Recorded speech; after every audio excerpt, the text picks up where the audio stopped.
Hello my gamers, FernFeather back at it again with a Gravekeeper guide. I told you guys a few videos back, like, oh, I might make a Gravekeeper guide, and I ended up doing it.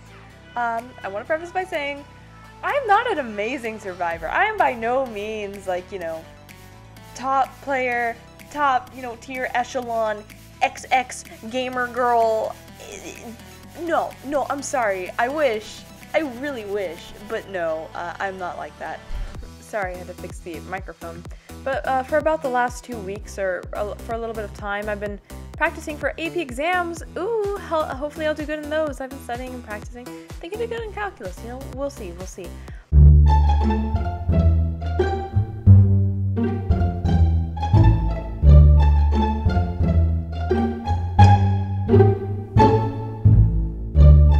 But because of that, I haven't been playing, so, you know, my ranks kind of fell. I'm 7th right now. Hope I'm probably gonna fall more.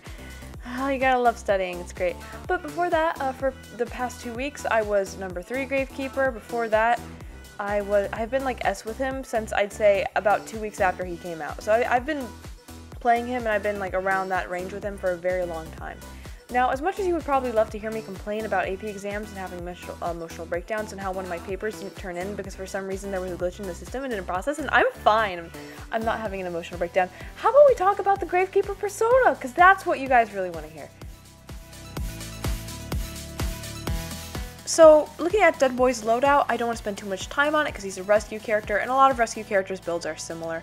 So, first of all, you have to go Borrowed Time, and then you're going to have to go Tide Turner because you're being a rescuer. So please, don't be that one like Gravekeeper or Coordinator that just doesn't take Borrowed Time and then doesn't tell their teammates and then like just doesn't save. Like, excuse me, please don't be that person. Or if you're going to do that, just tell them in like the pre-chat that you're not taking time. I'm sorry, that bothers me a little bit. It's fine.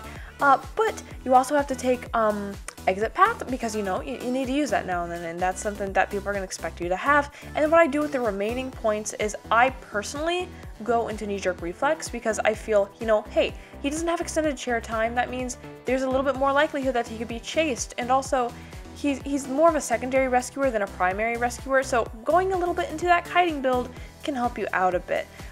Do you have to do that with those remaining points? You don't have to, but, you know, that's what I do. It's more personal opinion, I believe. So that's it for the build for the most part. So now that we know a little bit about the persona, let's talk more about the actual kiting strategy, because at some point in the game, you're gonna have to kite, whether it's like early game or late game. The hunter likes your gams. He's gonna come for you. So here's the thing. There are two kind of kiting strategies you can do with Gravekeeper using the shovel, and I've given them little names. So strategy 1 I call the bait strategy, and strategy 2 I call the fallback strategy. Now, they're really entwined, and I'm going to explain that. But first, let's just start with what the bait strategy is. So this is when you use the shovel kind of like a seer owl or a perfume. So that's when you feel the hunter is like pretty close to you and you think they're gonna swing. So you use your shovel a little bit preemptively, they hit you, and then you keep going. So it's kind of like a bait. You bait them to hit you. Now, there's always, I want to preface, like there's going to be like a little bit of a delay between when you press the shovel and you go into the ground. It's short enough that if you see the red light coming and they're like about 3 steps from you, you can do it and you'll be okay. But it's also long enough where you're going to want to be careful. Like, it depends the attack range on the hunter. If it's a Wu Chang with a long attack range, that 3 steps away from you rule might not, you know, apply. It's stuff like that. So you want to be careful. And I do have a few clips right here of using this type of strategy. So here's the clip. I got a darn skill check. Oof. Hunter comes. He's very close to me, so I shovel. Just to slow down this a bit, I could see the hunter over the wall. He comes, and then you see that red light right behind you, and you dig. Like, you can feel when the hunter's able to hit you.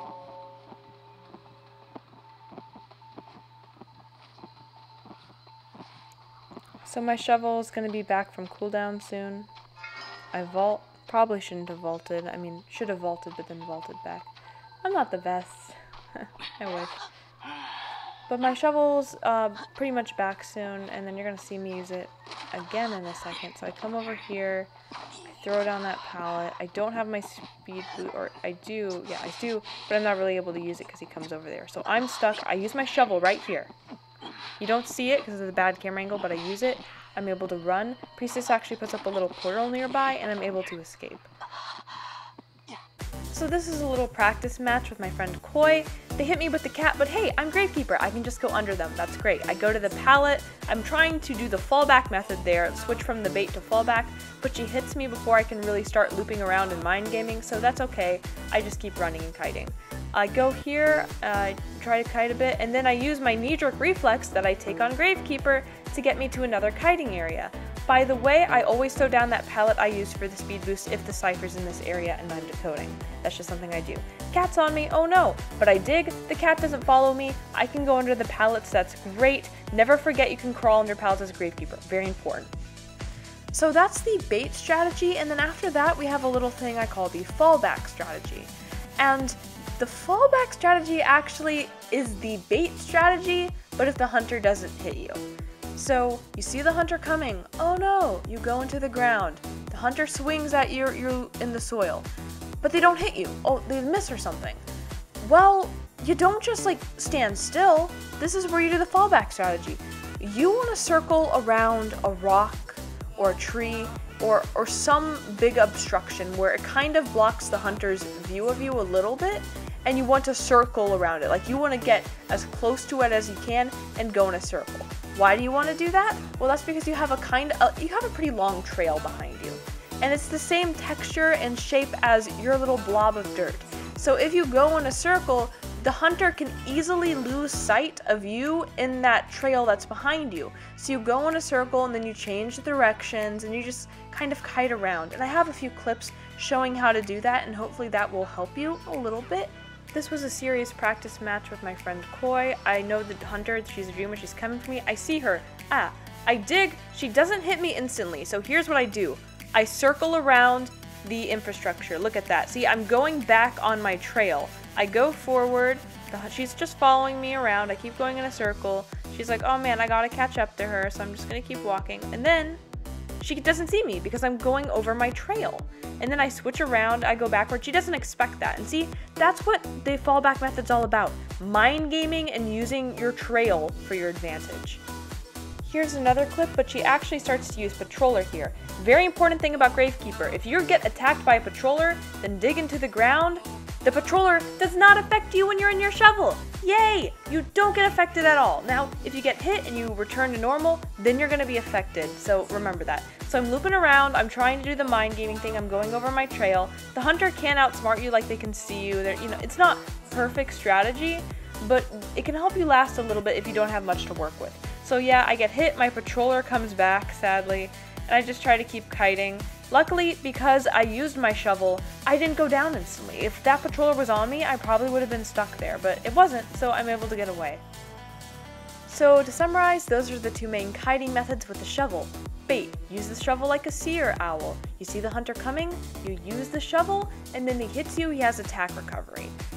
Fallback, the hunter sees you, you use the shovel, you use the bait strategy, but he doesn't hit you instantly. Okay, well now you have to kite, and the only thing you have to kite with is yourself and the terrain. So go over your own tracks, try to mind game the hunter, go in a circle, cut off their vision of you, things like that. Okay, so we talked a little bit about what to do when you're kiting, but Gravekeeper's a rescue character, I hear y'all saying. And yeah, you're right. This boy, he be saving those peeps. He helping out his homies. Boys support boys. Boys support boys. So in this instance, it would be very remiss of me not to talk about rescue strategy and stuff like that. So really quickly, when he has a shovel, 10% speed boost under the ground. Also, he gets a significant reduction to rescue speed if he uses his shovel before saving and doesn't get hit out of the ground. So that means he uses a shovel, he comes to save, the hunter doesn't hit him, forcing him out of the ground, he gets decreased rescue speed, which means that he can save people a lot faster. One thing that's really good with this is if your friend is a magician main and you play with them, like with me, that helps so much, because if you're a rescue main and you've tried to save a magician and then you get like terror shocked when you're playing against a bonbon or something and they're like, trash mercenary, why can't you save up with me? I'm sorry, okay? I don't like bonbons facing them. I love bonbons, I don't like facing them. But yeah, this makes your life 10 times easier when you're saving a magician or something like that. It just helps you a lot. Sometimes what you'll purposefully want to do is come out of the ground before you actually get to the chair. Just a little bit before, not too early, but you'll do it a bit prematurely just because you want to get that rescue speed. And you'll do that, say if it's a magician, or for example, what if the hunter is carrying someone in a balloon? They have insane attack recovery speed. That's insane. The only chance you're going to get at saving someone when they're carrying someone in a balloon is if you get lucky, or if you're using Gravekeeper and you get that speed boost. And I have a little clip showing that.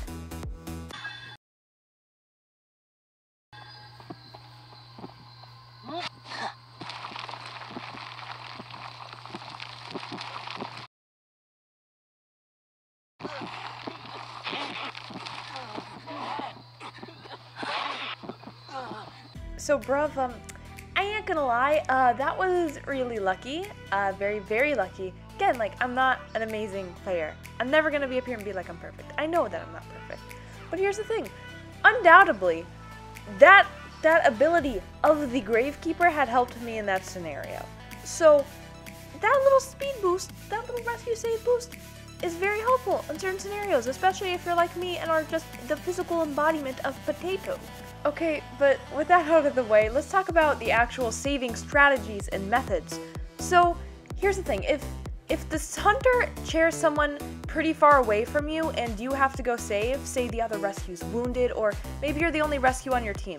Here's the thing, don't forget, you can use your shovel to get a 10% speed boost, and sometimes that can mean the difference between saving before halfway and saving after halfway and then having all your teammates laugh at you in post-chat. Yeah, not that fun. But if you use that shovel, sometimes that can get you there in time. If you're midway and the hunter's not camping or something, or you think you can just get the save without using your shovel, do that. Like, there's no reason to use your shovel if you don't need to. Don't feel pressured like, oh, I'm saving, I have to use my shovel. No, you don't. You don't have to use it. You can save it for whenever you feel like it. But here is also another thing. If the hunter chairs someone close to you, so say for instance, someone yeets down a survivor, the survivor was kiting near your cipher, for some reason they shouldn't be kiting your cipher, but I digress. Maybe he was able to carry him there and he had like decreased wiggling speed or something like that. Well, if you're a dead rat boy, what you can do is you can yeet into the ground because the hunter's going to try to hit you to force you to save early. You yeet yourself into the ground, you kite around objects, so you do the fallback method where you try to not get hit, and then what happens is you're able to stall until just about halfway, and you're able to save, and you're able to stall time for your teammates, and you're not just wasting your time. So helpful, so nice. Here's a little clip of that. Okay, so now let's go over different types of saving against different types of hunters. So, Uwu Chungus, one that's all hip with the kids these days. So, Uwu can like teleport Soul Siphon and just be generally annoying. I don't really like him, but here's the thing, when you're playing Grave Boy, it's actually not as terrible in certain situations. So here's the thing, Soul Siphon in white form, where he's like floating above the ground slightly, that will not affect Gravekeeper when he's using the shovel. Great. However, the other Soul Siphon, when he teleports, will affect you. Keep that in mind. I did not know that when I first started playing Gravekeeper, and I made very stupid decisions. You can see a clip here. I was able to get the save, but I was pretty stupid about it. Yeah, that's fun. That's fun.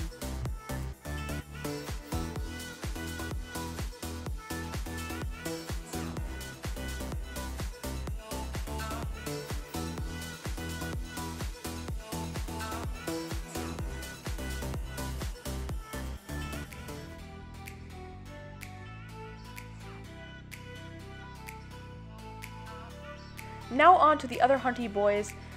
Geisha, she's not going to be able to dash at you when you're using your shovel. Now when you fall down through a hole, whether it be from a top story to a first story or from normal elevation into the dungeon, she's able to actually dash through your hole if she times it right, but also every single hunter is able to go through the hole that you make when you fall for a few seconds. even survivors are able to fall down through those holes. Don't forget that if you don't know that. Gravekeeper, not Gamekeeper, they both have keeper in their name. It's very confusing. Gamekeeper, when he yeets at you with his hook, it acts exactly like a seer owl. So it just gets rid of your shovel in this case, and you're not dragged to him. You don't get any damage, but it's just like that. It's just like a seer owl. As well, what other hunters am I thinking of? I don't have any clip of it, but Axe Boy, his fire is kind of like an owl. It hits you, it doesn't affect you. I think that's about it. I have some clips of me trolling around. Ooh. One thing I need to mention that's really important is that, okay, so you know how when you're playing Ripper, you're able to Foggy Blade only through thin walls. Well, Gravekeeper can fall down up second story areas, but only if it's a thin ceiling. As an example, on the hospital map, if there's a dungeon within the hospital, Priestess can actually teleport into the dungeon from the very top story of that map if she goes to the center of it, which means that she can go through 2 stories into the dungeon. Gravekeeper can't do that, and that's because that is a very thick wall. Gravekeeper's hole does not go that deep. He's not able to fall through very deep areas, and also he's only able to fall if he's moving. So if he's like moving the little joystick around, don't forget that. That is important. Real talk here, I really hope you guys aren't getting tired of the constant Bloody Queen footage in the background. Honestly, I was too lazy to go record anything else, but hey, at the bright side, you can continuously watch me fail at this match multiple times to your heart's content. Joyous.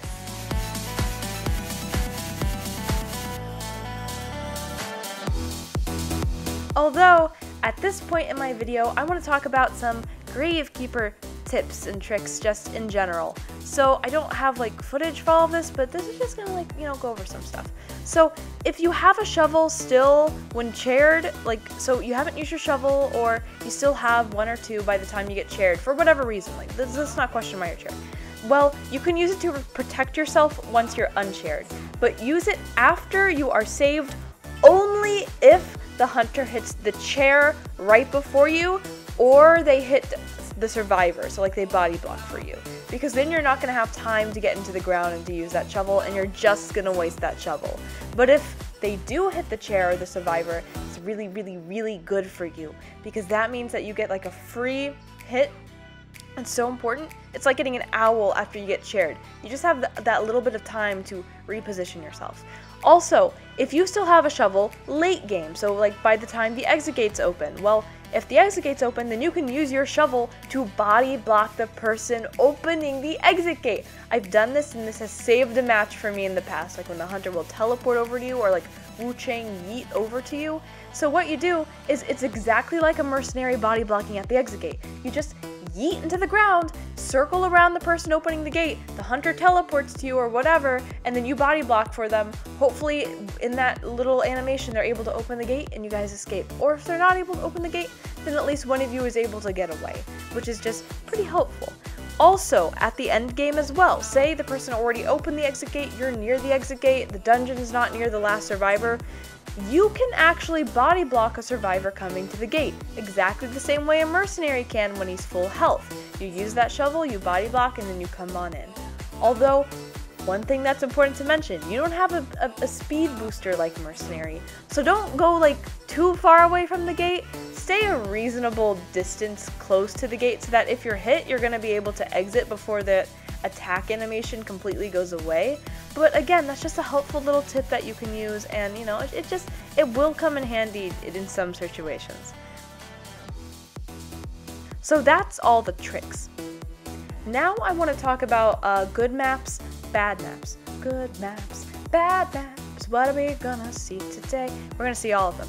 Actually, here's the thing. So you know how like Mad Eye has some maps where he's killer and some maps where I want to die?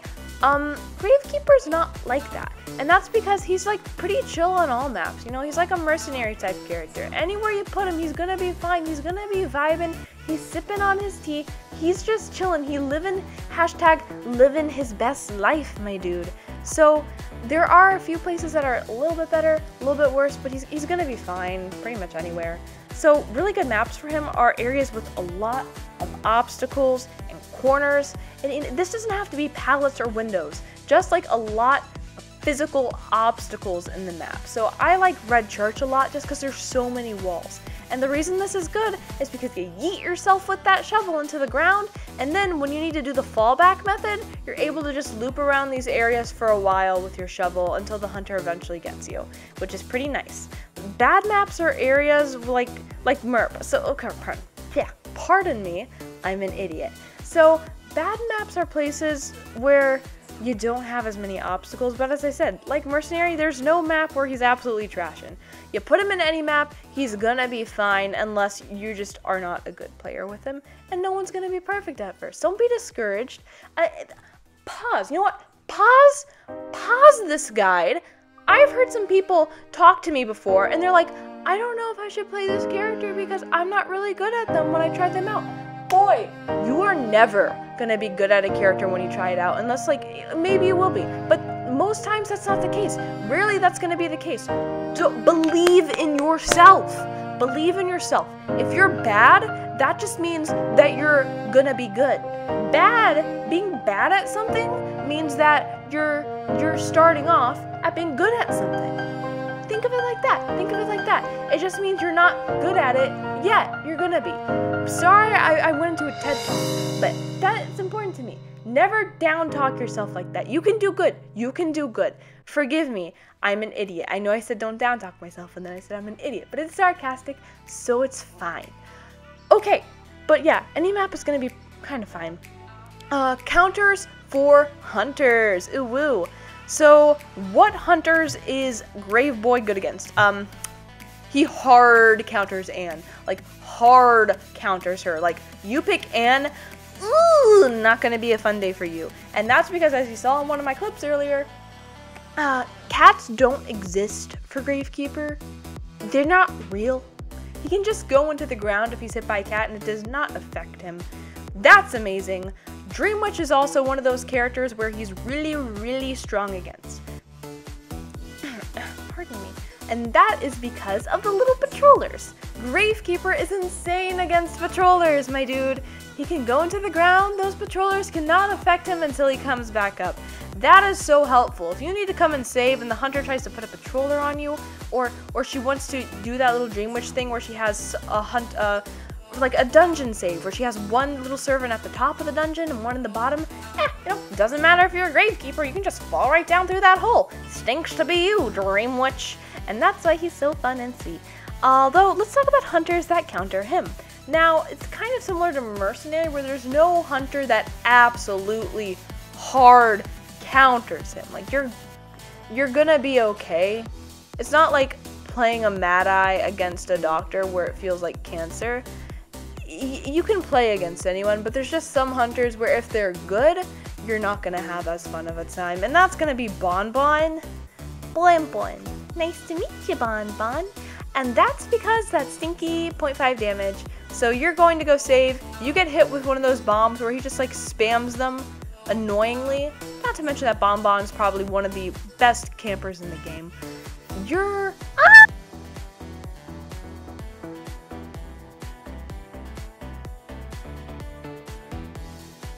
Don't worry about that. That was not important. We're not going to talk about that. We don't want to know what happened. That did not happen. Okay, where was I? Bonbon. It's 0.5 damage on a rescue. So annoying for Gravekeeper because Bonbon's already one of the best campers in the game, my dude. Okay, so you take that, you couple it with the fact that now you're using one of the rescuers that is countered against Bonbon. It's so hard to save. It's so hard to save. Another character that kind of counters him, I'd say, is Mad Eye. Not like as much as Bonbon, but a little bit because the same 0.5 damage idea. But again, he can't spam as much as Bonbon and as quickly as Bonbon, which is why he's not as bad. So that's all I have right now. Yeah.